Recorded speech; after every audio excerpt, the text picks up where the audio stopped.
Looking for how to fix photos keep stopping problem. In this video I show you how to fix photos keep stopping problem. For solving this problem, go to settings,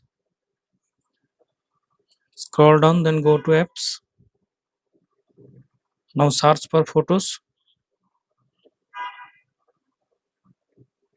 tap on photos, scroll down, tap on storage, tap on manage storage, tap on delete.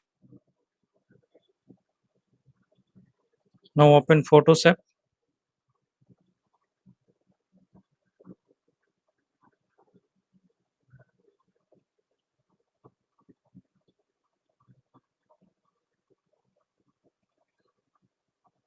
Now I hope that this method fix photos keep stopping problem.